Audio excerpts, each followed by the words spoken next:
¿Qué tal? Bienvenidos a la entrevista de Nueva Cuenta. Hoy estamos con Dulce María Sauri Riancho, una mujer de primerísima. Ella tiene una vida de lo más intensa. Fue la primera gobernadora de Yucatán como mujer. Fue también presidenta del PRI en un momento dificilísimo, cuando perdieron por vez primera la presidencia de la República. Es socióloga y tiene además maestría y doctorado en historia, ni más ni menos, Dulce. Y por ahí quiero empezar, por esa parte histórica, porque finalmente, y paradójicamente de algún modo, tú has sido protagonista de la historia, te han tocado momentos así increíbles. Por ejemplo, ni más ni menos, el que acabo de mencionar, la noche que perdió el PRI la presidencia de la República. ¿Nos cuentas de esa noche, de ese día completo? ¿Cómo fue para ti? Desde luego que desde la campaña, digamos que desde el mes de marzo, abril, se empezó a registrar una baja consistente en la intención de voto para el PRI.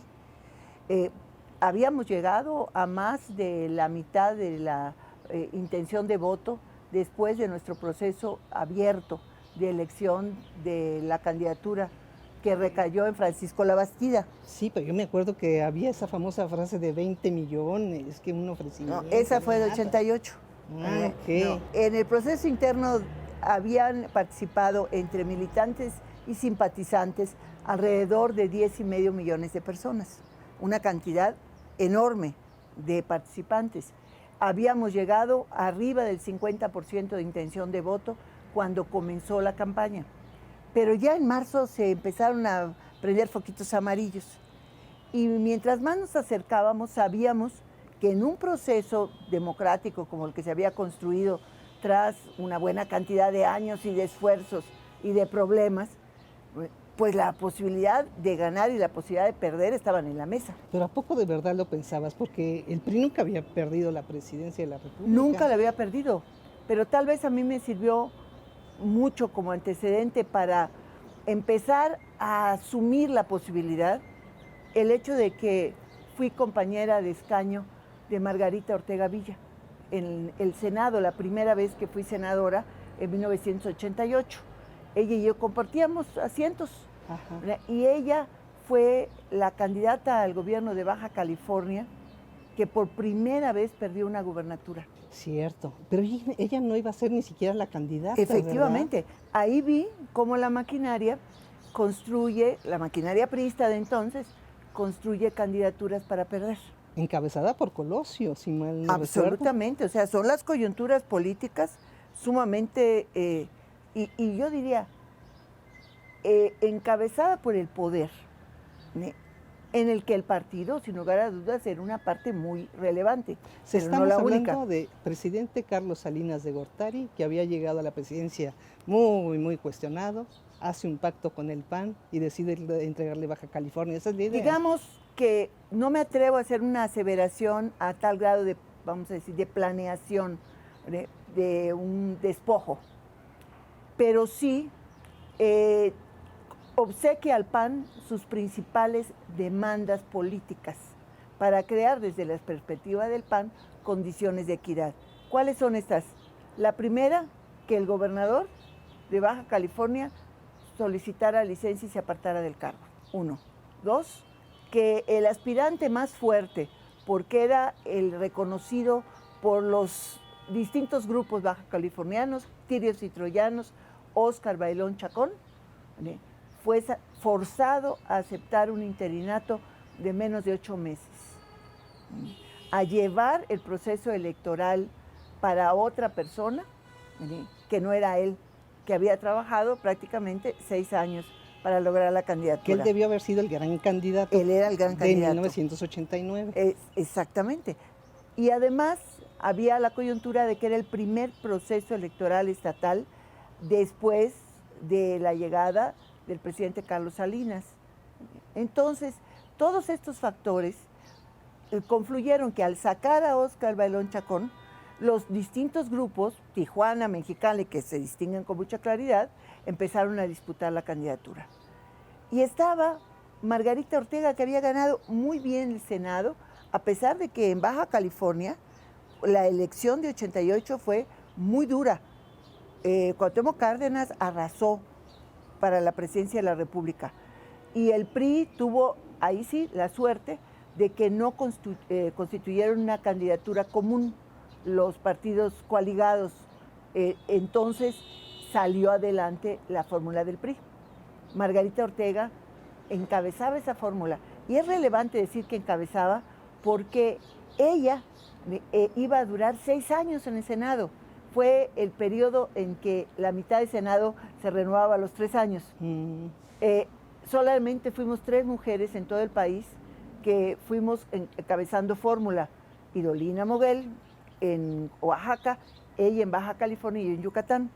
Bueno, o sea, ella estaba en proceso de formación. Una mujer que tenía 35 años tal vez cuando llegamos al Senado, muy joven, con una personalidad muy hermosa, muy políticamente muy atractiva para el electorado de su estado. Bueno, ahí iba. Margarita, nadie se opuso a que fuera candidata al gobierno del estado, pero cuando nadie se opone es porque tampoco nadie está dispuesta a apoyar. Y en los cálculos políticos muy probablemente se dijo, bueno, pues si no gana la elección, no va a venir el grupo de Mexicali aquí a reclamar, tampoco se van a lebrestar los de Tijuana. O sea, tú sí ves clarito que le hicieron, la llevaron a perder. Si gana, qué bueno, y si pierde, ni modos. Yo así sintetizaría la frase. Oye, entonces lo que vimos es casi una entrega, la primera entrega de una gubernatura. Y la atestiguaste muy cerca. Y tal vez porque sabía que algo que parecía imposible, que el PRI perdiera una gubernatura, se dio. Ocurrió. Y esto pienso que sí me ayudó, cuando menos, a visualizar la posibilidad de la derrota. No estábamos trabajando para ello, estábamos trabajando para ganar. Teníamos un muy buen candidato. Que ya estamos hablando del 2000. Del 2000. Y teníamos muy buen candidato. Candidato Francisco Labastida, que el tiempo nos ha mostrado la calidad de presidente que hubiera podido ser. Pero bueno, y en ese día, 2 de julio, el 2 de julio del 2000, pues ciertas cosas que ya el tiempo le va a uno mostrando con claridad, ¿no? Por ejemplo, nuestro secretario de organización se pasó 3 horas aquí en la ciudad tratando de votar en una de las casillas especiales. Y todo el operativo de promoción del voto del día de la jornada, pues que quedó 3 horas ahí volando o más. Bueno, la cuestión está que después del primer corte de la encuesta de salida, que fue como a la 1 de la tarde nos lo dieron, que la mañana era el momento más propicio para el voto a favor del PRI. Íbamos medio punto abajo en esa encuesta de salida. Entonces, esto, aunado a los reportes que empezamos a recibir de distintas partes, empezaron a configurar un posible escenario. Pero ya a las 5 había, vamos a decir, muchos más elementos para considerar que habíamos perdido la presidencia de la República. A las 5, tú ya lo sabías. No lo sabía solamente, sino se había compartido. Estas no son cosas de en un equipo. Del PRI, rodeada y con un equipo de personas, con el candidato y con colaboradores muy cercanos de él y también de la dirigencia del partido. Y allá yo reconozco y reconoceré siempre el gran valor y entereza de Francisco Labastida, porque nos dijo: voy a encerrarme a escribir el discurso de reconocimiento de la derrota electoral. Pero ¿cómo lo asumieron? ¿Cómo lo tomaron? O sea, ¿cuál fue su impresión? Pues yo digo que todos estábamos en shock. Siempre en el fondo de nuestro corazón, y particularmente el mío, esperando un milagro.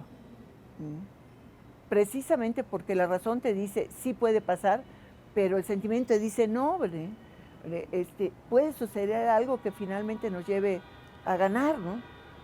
Y esas horas sobre las cuales se han hablado mucho, de que si el PRI tenía resistencias y que pudo haberse insubordinado, yo entiendo que algunas veces pues hay que darle sabor a los momentos históricos, como fue ese, pero la realidad de las cosas es que imperó esa sensación de esperanza, por un lado, que cada vez se hacía más lejana, y por otro lado, la tristeza de saber que estábamos en un momento sumamente complejo, pues de la historia del país, del partido y también de nosotros como personas responsables de una elección.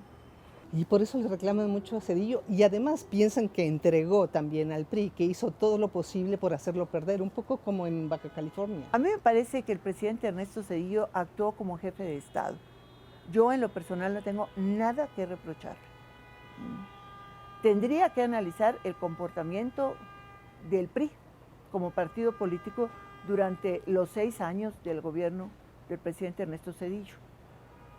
Él cumplió con su responsabilidad, creó condiciones de equidad en la contienda desde el compromiso que hizo el 3 de diciembre de 1994, justamente en la entrada de la Cámara de Diputados, en una reunión con todos los legisladores de los distintos partidos políticos, cuando dijo, mi elección fue legal, pero no fue legítima, porque no hubo condiciones de equidad.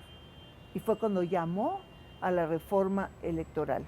¿Tú qué hiciste cuando se apagan las luces, digamos, del PRI? O sea, no, pues cuando ya Francisco Labastida finalmente, bueno, él, a pesar de que se retiró la cadena nacional, él continuó su intervención y el reconocimiento de la derrota. Nos fuimos a las oficinas nuevamente y quedamos en que al día siguiente nos reuniríamos en casa de Francisco para hablar y hacer un balance de las cosas. Obviamente yo me fui a mi casa, estaba totalmente desencajada, dolida, desconcertada, porque una cosa es pensar la posibilidad de, y otra cosa es vivirla. ¿Lloraste en algún momento? Desde luego que sí. Lloré de tristeza, de coraje y a ratos de impotencia, ¿no? Porque veía, y ahí también la formación política te ayuda pues a visorar lo que es el enorme reto que se viene, ¿no? Era como un gran agujero negro que se abría ante nosotros. Y al día siguiente yo hice lo que consideraba que debería de hacer como responsable del partido. No me asumía culpable, pero sí responsable de la derrota en la candidatura presidencial. Presentaste la renuncia, y ¿no? Anuncié que lo iba a hacer, porque no era cosa de hacerlo ese día. Lo dije en la reunión previa en casa de Labastida. Luego nos fuimos a Los Pinos a una reunión con el presidente, equipo de campaña y dirigencia nacional del partido. Y allá, recuerdo muy bien, estábamos todos en la sala de juntas con el presidente y yo le dije, presidente, he tomado la determinación de renunciar a la presidencia del Comité Ejecutivo Nacional, y él me hizo la pregunta, ¿me estás preguntando o me estás informando? Y le dije, presidente, le estoy informando. En la decisión que ha asumido, le pidió a Emilio Gamboa, que era el secretario técnico del Consejo, que convoque al Consejo Político Nacional para poder hacer efectiva mi renuncia y que el Consejo designe quien habrá de sucederme.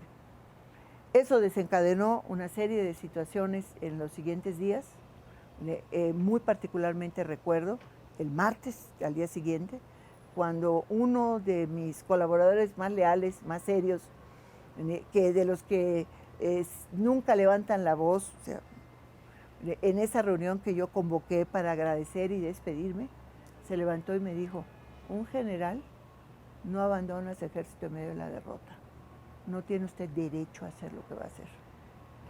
Eso me cimbró. Y junto con los expresidentes del Comité Nacional y algunos gobernadores que me fueron a ver, me dijeron, a ver, ¿qué es lo que quieres evitar? Que el PRI entre en una espiral de confusión por la derrota en la presidencia. Justamente tu actitud es lo que va a provocar. Entonces ellos me hicieron que decidiera y no te quedas renunciar, 2 años que más, me quedara. ¿no? 2. Bueno, fueron 2 años. Esa derrota con la que tuvo en esta segunda entrega, ¿qué notas de diferente? Tanto en sentimiento como en cuestión política. A ver, nada más voy a recoger la palabra, entrega. No son entregas, son elecciones que a lo largo de muchos años y muchos problemas han sido democráticas. Y para mí eso se me quedó muy grabado de Felipe González, la democracia es la aceptación de la derrota. Y a tiras y tirones, no de muy buen agrado, pero el PRI, la noche del 2 de julio, aceptó plenamente la democracia. Y bueno, ahora voy a las diferencias. La primera y enorme diferencia, ¿contra quién perdimos? En el 2000 perdimos contra nuestro enemigo histórico, el que se fundó 10 años después para sacar al gobierno del estado de la revolución. Era nuestra némesis, en principios, en programa, en extracción social de su militancia. Acción Nacional era muy distinto, vamos a decir. Nos podíamos distinguir fácilmente en aquellos años las y los priistas de la militancia de Acción Nacional o de los votantes de Acción Nacional, porque Acción Nacional siempre ha sido un partido de cuadros. Los panistas, para que de se las entienda. y los panistas. Bueno, ahora nos derrotó lo que nosotros fuimos. El PRI de la década de 1970 fue el que quedó representado en el Movimiento de Regeneración Nacional. De Moreno. Incluso en términos de principios que han guiado al PRI a lo largo de los años, hay una disputa. Por ejemplo, el principio de la justicia social, con otro nombre de primero los pobres, las estrategias de movilización y de penetración en las grandes clases populares, o sea, el discurso era el nuestro de la década de los 70. O sea, los derrota su propio pasado, como quien dice. Esa es la frase correcta. Nos derrota nuestro propio pasado. Por eso es tan ¿Pero porque difícil, ustedes perdieron el rumbo o no? porque nos transformamos. Podemos discutir mucho que si el PRI, porque se transformó también la sociedad mexicana, nosotros lo hicimos y sí, cometimos muchos errores. Entiendo que tendremos oportunidad después de hablar de esa parte de los errores que cometimos a partir de la derrota del 2000, porque ese es un continuum que no se puede entender el resultado si no se analiza sus antecedentes. Ahora, fíjate, en el 2000 yo me acuerdo que se dijo que ese era el final del PRI, y resulta que no lo fue. Hoy, sin embargo, parece más cerca. ¿Tú qué piensas de eso? ¿Está tan, es que hay tanto o más? otras diferencias también interesantes e importantes. La primera, perdimos la presidencia de la República, pero la mayoría en las cámaras de diputados y de senadores continuaron siendo del PRI. No eran las mayorías absolutas, pero el PRI solo, porque no tuvo ninguna alianza electoral, tuvo 60 senadores. Y el PRI tuvo en la Cámara de Diputados 238 diputados. Y obviamente el ser la mayoría frente a una presidencia de un partido opositor le dio un margen de maniobra que obviamente en este momento no tenemos. ¿Hoy cuántos son en la Cámara de Diputados? En la Cámara somos 47. ¿Qué se siente ser tan chiquitos después de haber sido Indudablemente. todo? Yo tuve la enorme ventaja de que como estuve 12 años fuera, yo no añoro, ¿no? No tengo nada que añorar. Pero indudablemente es un partido que es el tercero, que tiene un enorme mérito, que en el primer año legislativo, que está por concluir el 31 de agosto, no ha perdido a uno solo. De sus Eso no miembros es de la bancada. de la bancada de PRI. No es una cosa menor, porque hemos asistido a lo que le sucedió, por ejemplo, al Partido de la Revolución Democrática, que está reducido a menos de la mitad de sus integrantes originales, o al propio Acción Nacional, con toda pues, la fuerza de ser el segundo partido, que perdió uno. ¿Pero qué quieres decir? ¿Que el PRI no se está debilitando aún más o No, que puede el recuperarse? PRI está, vamos a decir, haciendo su trabajo y buscando una unidad que se construye todos los días. O sea, si tuviera que caracterizar con una palabra este periodo, diría que es el periodo de la supervivencia. Hay que sobrevivir. Me dicen que tú podrías convertirte, junto con Beatriz Paredes en el Senado, en las ideólogas que podrían sacar el partido adelante. ¿Es así? ¿Estás trabajando en ello? No, mira, yo pienso que más que sentarse a hacer una ideología, que la tenemos un sistema de valores en el PRI, tenemos principios, lo que necesitamos es reencontrar el rumbo. A ver, vuelvo a usar las analogías del 2000. El 2000 tuvo una diferencia muy grande también en que fue una sorpresa. Para nosotros, con todas las consideraciones que te dije, de que si veía o no veía, pero fue una sorpresa. Para nosotros y para los otros. Porque tampoco los otros, a pesar de que la teoría les decía que podían ganar, estaban muy seguros de que podían lograrlo. Entonces, yo, por ejemplo, hace algún tiempo revisé, vamos a decir, la gran atención mediática que se le dio a la derrota del PRI y a lo que sucedió después. Páginas enteras de periódicos con sus titulares de 8 columnas, comentarios editoriales, información y que si me tomaban las oficinas o no me las tomaban, etc. Ahora no. Para mí el riesgo mayor del PRI es el riesgo de la irrelevancia. Qué impresión. Y la irrelevancia partiría si el PRI no logra redefinir su lugar en el espacio político mexicano. Y para poder definir su lugar necesita crear una opción de gobierno creíble para la sociedad mexicana en general y muy particularmente, esa es mi perspectiva, para las grandes capas de clases medias en México. Y no me refiero a los que, de acuerdo a los estudios mercadológicos, pertenecen a los estratos de clase media. Me refiero a la clase media aspiracional del país, que se ha generado a partir de una mejora en las condiciones generales de vida. Suena como muy técnico. A ver, ¿tú lo ves como una especie de apéndice de Morena, como algunos dicen? No, justamente ahí sería la irrelevancia. ¿Vale? Si enganchamos el carro, que aparenta ser lo más fácil, ¿vale?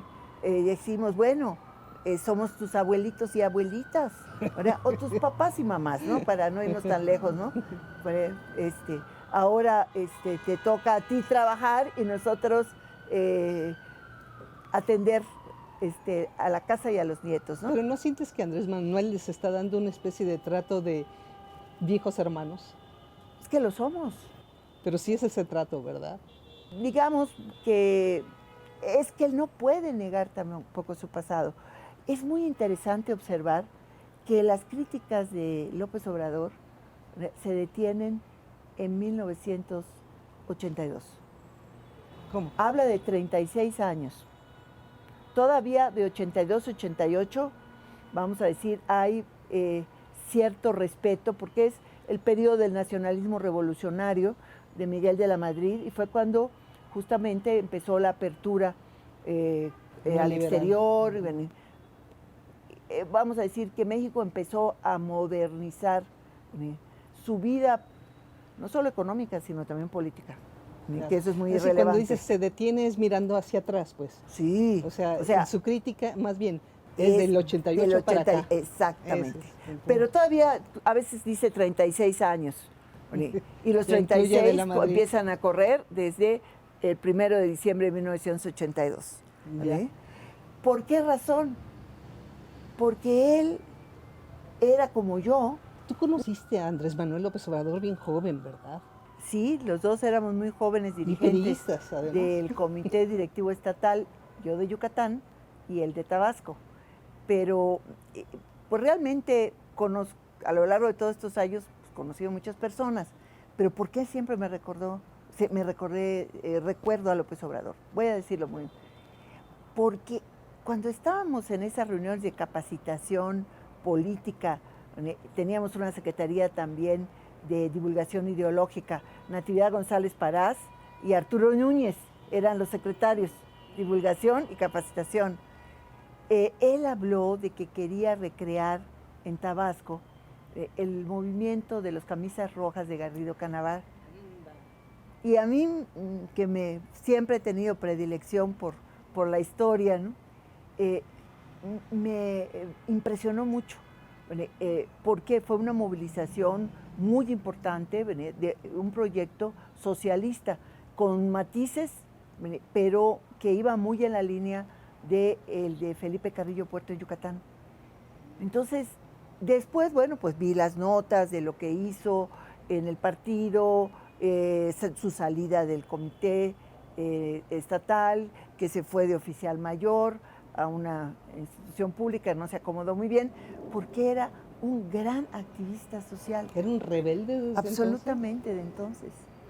De entonces? Entonces, bueno, después ya como personaje de las grandes marchas de Tabasco para denunciar a Pemex, ¿verdad? La toma de los pozos petroleros, etcétera, pues obviamente ya fui abundando mi referencia sobre él, ¿no? Pero esa primera impresión siempre me ha acompañado. Oye, ¿por qué dice que eres de la casta divina? No, pues él me conoció entonces. Por eso fui y le regalé mi libro. Sí, bueno, el libro que escribí en casta. coautoría con mi esposo José Luis Sierra. Le dije para que vea que es de la casta divina, que es verdaderamente la casta divina desde el punto de vista histórico. Que te le plantaste en el aeropuerto. Fui ¿no? a dárselo. Tuve la oportunidad ese día. En la mañana dice eso y luego toma el avión y se va a Mérida, donde yo estaba. Ah, dije, pues le voy a regalar mi libro. ¿Y qué hizo cuando se lo entregaste? Muy amable, muy amable. Finalmente hay, pues eso, una hermandad, ¿verdad? Hasta la fecha, por más que estén Formamos en parte de partidos... una generación. Desde distintas trincheras hemos luchado porque este país sea democrático, entendida la democracia no solo como ir y votar y garantizar los resultados, sino como le dice la Constitución, como que la gente viva mejor. Oye, ¿y no está metiendo las manos en la elección del PRI, en su nuevo dirigente? Eso dice mi paisana. Como ella es candidata, ella lo sabrá mejor que yo. Oye, ¿y le estás apoyando a Ivonne o no? Bueno, nosotros tenemos, bueno, en mi caso, una situación muy complicada. Los dos, bueno, hasta ayer, porque parece que restituyeron los derechos de una tercera, de Lorena Piñón, pero bueno, pero son peninsulares. Y en el buen pasado peninsular, pues son yucatecos. Todo. Un yucateco campechano y una yucateca yucateca. Así es, Alito campechano, Ivonne Ortega yucateca, pero yucatecos a fin de cuentas son la península. Así es, en la península. Entonces, bueno, pues que hagan o que lo necesario, pero hasta el momento yo estoy esperando a ver quién de los dos nos dice a dónde quieren llevar al PRI. ¿Cómo van a hacer para que este partido, que es oposición, y una oposición muy pequeña, pase a transformarse en opción de gobierno? ¿Tú por quién vas a votar? No sé. Y es más, posiblemente tengo un viaje, posiblemente no alcance a llegar el domingo 11. Es como Manlio Fabio Beltrán, No, que no va a esa votar. es una decisión personal. Mi coordinador la ha tomado y nos ha explicado, porque en el grupo de 47 hay simpatizantes de unos y de otros, que él no va a votar. Y yo posiblemente tampoco lo haga, pero porque va a estar de viaje. Bueno, pues veremos qué les depara. ¿O cómo le hacemos para votar por los dos peninsulares? No lo sé. Dulce, muchísimas gracias. Qué Mucho lindo gusto, tenerte, ¿eh? pero se quedan muchas cosas en el tintero. Y yo pendiente de cuando me vuelvas a invitar. Gracias.